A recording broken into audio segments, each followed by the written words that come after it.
सरजमीन हिंद के एक खूबसूरत और खुशहाल रियासत रंगपुर में एक नेक दिल बादशाह सुल्तान गाजी हुकूमत करता था। बादशाह की रियाया उससे बहुत खुश थी, मगर बादशाह के अपने घर में खुशी नहीं थी, क्योंकि उसकी इकलौती बेटी और सल्तनत की वारिस शहजादी ज़ैनब पैदाइशी तौर पर नाबीना थी। शहजादी ज़ैनब हुस्न और जमाल में अपनी मिसाल आप थी। उसका रंग रूप ऐसा था जैसे संगे मरमर, मगर उसकी बड़ी बड़ी खूबसूरत आंखों में रोशनी नहीं थी। वो दुनिया के रंगों को नहीं देख सकती थी, मगर उसके कान और महसूस करने की हिस्स इतनी तेज थी कि वो कदमों की आहट से इंसान को पहचान लेती थी। बादशाह के इंतकाल के बाद सल्तनत की जिम्मेदारी ज़ैनब पर आनी थी, मगर मलिका अंबरीन, जो कि ज़ैनब की सौतेली माँ थी, एक इंतहाई मक्कार और लालची औरत थी। अंबरीन का अपना एक बेटा था जिसका नाम कामरान था, जो इंतहाई नालायक और अय्याश था। मलिका अंबरीन चाहती थी कि बादशाह के मरने के बाद तख्त ज़ैनब को नहीं बल्कि उसके बेटे कामरान को मिले, मगर वजीरों और रियाया की हमदर्दी नाबीना शहजादी के साथ थी। वक्त का पहिया घूमा और एक मनहूस रात बादशाह सुल्तान गाजी अचानक दिल का दौरा पड़ने से इंतकाल कर गए। बादशाह की मौत के साथ ही शहजादी ज़ैनब की दुनिया में अंधेरा मजीद गहरा हो गया। अभी बादशाह की तदफीन भी नहीं हुई थी कि मलिका अंबरीन ने अपनी असलियत दिखा दी। उसने शाही हकीम और सिपा सालार को रिश्वत देकर अपने साथ मिला लिया और महल में ये ऐलान करवा दिया कि एक अंधी लड़की सल्तनत नहीं चला सकती, नहीं संभाल सकेगी। इसलिए आज से तख्त मेरा बेटा संभालेगा। शहजादी ज़ैनब अपने कमरे में अकेली रो रही थी कि मलिका अंबरीन अपने बेटे के साथ वहां दाखिल हुई। ज़ैनब ने आहट पाकर कहा, बड़ी अम्मी, क्या आप हैं? मुझे बाबा की बहुत याद आ रही है। खबरदार जो मुझे माँ कहा। तेरे बाप के मरते ही तेरा राज खत्म हो गया है अंधी लड़की। अब तू शहजादी नहीं, इस महल की एक बोझ है।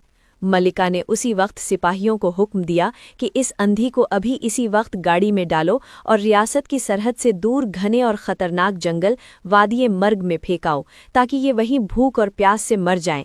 सिपाही ज़ैनब को ले गए और रात के अंधेरे में उसे एक खौफनाक जंगल के बीचों बीच उतार कर चले गए। अब ज़ैनब बिल्कुल अकेली थी। चारों तरफ सुन्नाटा था। वो मौत के इंतजार में जमीन पर लेटी थी कि अचानक उसे घोड़ों के टापों की आवाज सुनाई दी। ये पड़ोसी रियासत दक्कन का नौजवान और बहादुर बादशाह सुल्तान हैदर था, जो वहाँ शिकार खेलने आया हुआ था। सुल्तान हैदर की नज़र जब झाड़ियों में बेहोश लड़की पर पड़ी, ज़ैनब ने घबराकर अपनी बेनूर आंखें खोली और डरते हुए बोली, मुझे मत मारो, मैं यहाँ से चली जाऊंगी। सुल्तान हैदर उस लड़की की मासूमियत और बेबसी देखकर तड़प उठा। उसे नहीं मालूम था कि ये कोई शहजादी है। उसने ज़ैनब को तसल्ली दी और अपने घोड़े पर बिठाकर अपनी रियासत ले गया। वहाँ सुल्तान ने बेहतरीन तबीबों से उसका इलाज करवाया। ज़ैनब ने अपनी शनाख्त छुपाए रखी, क्योंकि उसे डर था कि अगर उसकी सौतेली माँ को पता चल गया कि वो जिंदा है तो वो उसे मरवा देगी। उसने अपना नाम आसिया बताया। सुल्तान हैदर ज़ैनब की खुश अखलाकी, जहानत और सब्र से इतना मुतासिर हुआ कि उसे इस नाबीना लड़की से मोहब्बत हो गई।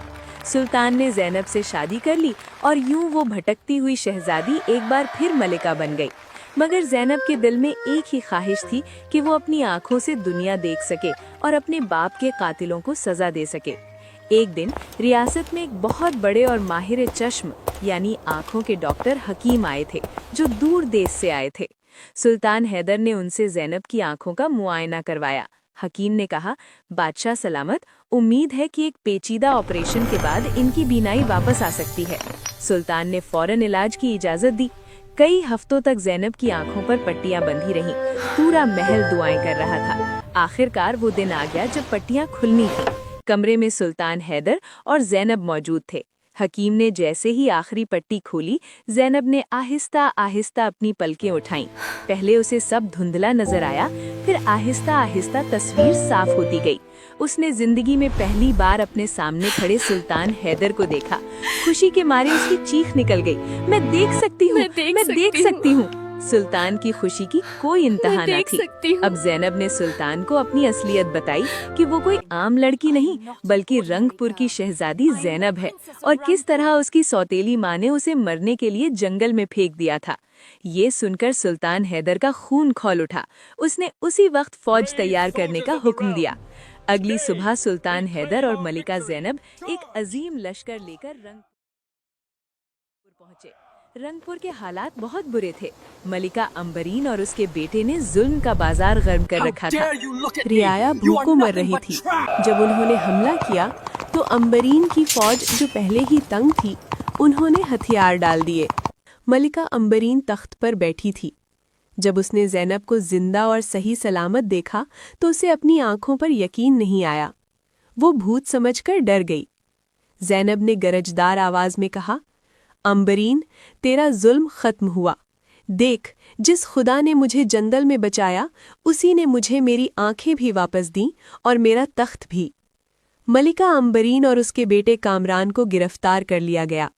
شہزادی زینب نے حکم دیا کہ اس ظالم عورت کو اسی جنگل وادی مرگ میں چھوڑ دیا جائے جہاں اس نے مجھے پھینکا تھا۔ مگر فرق یہ ہے کہ میں نابینا تھی پھر بھی بچ گئی کیونکہ میرا ضمیر صاف تھا، لیکن یہ آنکھوں والی ہو کر بھی وہاں نہیں بچ پائے گی کیونکہ اس کا دل کالا ہے۔